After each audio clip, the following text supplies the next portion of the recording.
Hello everyone, thanks for joining me today with some farming tips from Terry. We're talking about ordering seeds and garden design.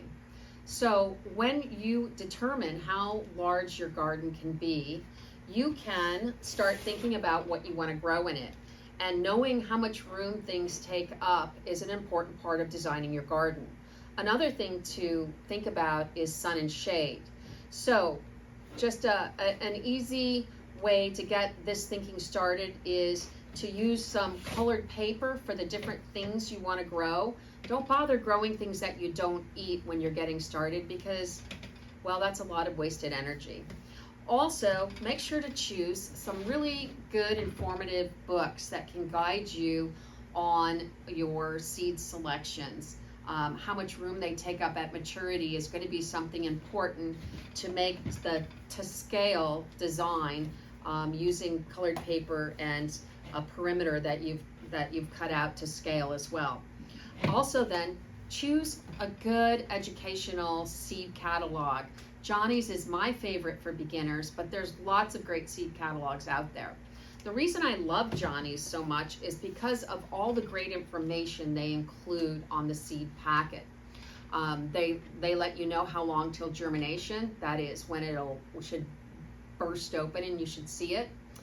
They let you know diseases that you can be looking out for in the plant when it's in your garden, how to space it when it gets to the garden. If it's something you should seed start inside to get a jump on the season, or if it's a fast growing, direct seeded, they let you know when you should plant it, because we know that in my area in the Midwest, we have frost and frost free dates that guide us in determining when our seeds go in the ground.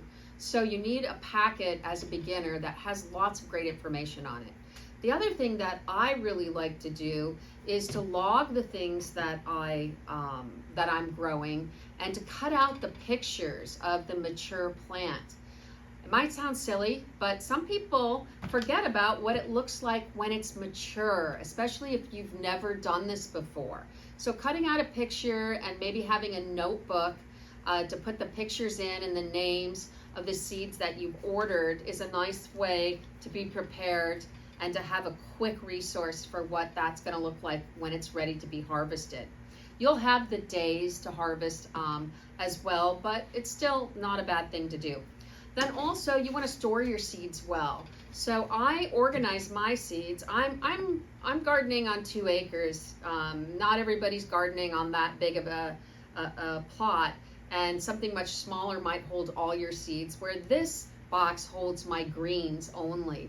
And I have them categorized by summer plantings, those lettuces actually that tolerate more heat versus the fall and the spring.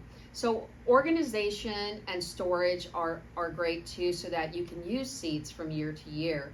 They typically say 2 years is a good amount of time to keep a seed, but I find if you store them well, that you can actually get germination, a good amount of germination from seeds that are as old as 5 years. Now don't count on getting germination, but germination testing of your seeds is a good way to see how well they've kept. Keep them dry and in a dark place when you're not using them. Airtight is how I like to do it. And then they're going to last as long as possible. So have fun collecting those seed catalogs and reading through them. Anybody who's a gardener loves to read seed catalogs. And seed catalogs come out typically in October, November. In my area, the Midwest, we're ordering in December, so they're here cataloged and ready to go when the seed starting season starts. Have fun seed starting.